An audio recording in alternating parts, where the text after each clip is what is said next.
500 HO. It has a cooling problem, and I've been trying to diagnose the problem for a couple days now. The first thing I've checked is the water pump down there, and the way you check the water pump, make sure it's working, is you remove these hoses, drain the coolant by that bolt that you see right there. There's 4 bolts holding the housing on. Remove it, and then check the impeller. You just grab it and see if it'll spin. If it doesn't spin, then you're good. You can also check the nut that holds the impeller on. And I started the motor with no coolant, just with the housing off, just to see if the impeller is going to spin, and the impeller spins just fine. It's tight. Regasket it, put it all back together. Number 2 is that you're going to want to check the thermostat.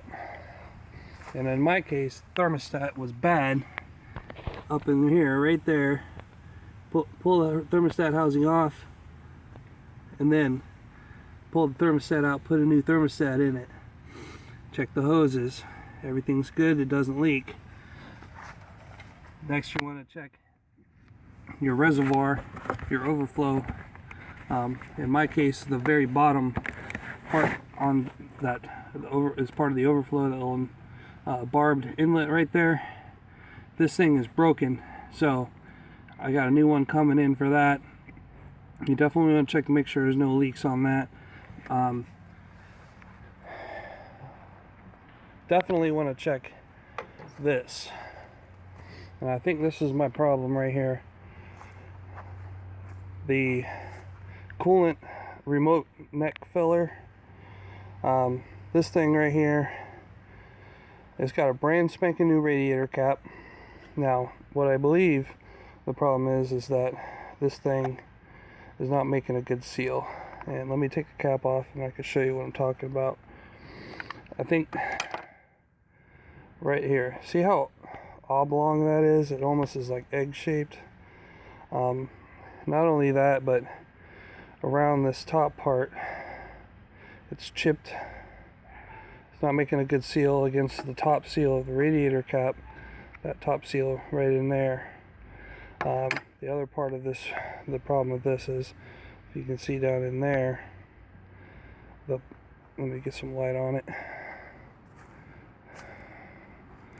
Okay, so yeah, there we go. So down in there you can see how bad that is. It should have a lip that seals the radiator seal down inside there, and this is badly chipped and broken, not to mention the fact that it's very oblong. So when the pressure builds inside your coolant system, the radiator will open, or the radiator cap will open and allow coolant to flow in through your overflow tank. And then once it cools, it closes, and the pressure goes down, it closes, and then the coolant will flow back in. Now this part right here, I believe, is very bad. I don't know if this machine overheated or not. This is, it's going on 15 years old right now. So I got a new part ordered, and when I put that on, we'll find out how she runs after that, and then I'll do an updated video. But these are some of the things that you're going to want to check, not to mention the radiator itself. My radiator is fine. It had some like leaves and brush and stuff in the very front of the radiator past the screen. Cleaned all that out. You could take the radiator out and see if you can see through it, and if you can't see through it, then it's got mud and junk up inside of it. You're going to want to clean it out. Maybe grab an old guitar string or something similar, old piece of wire, and push through all the little, in between all the fins of the radiator, and blow it out with water and make sure that's all clean. The fan, you want to make sure the fan's working. I have my fan on a switch, so no worries there. I can turn my fan on and off at will, which I always usually have it running.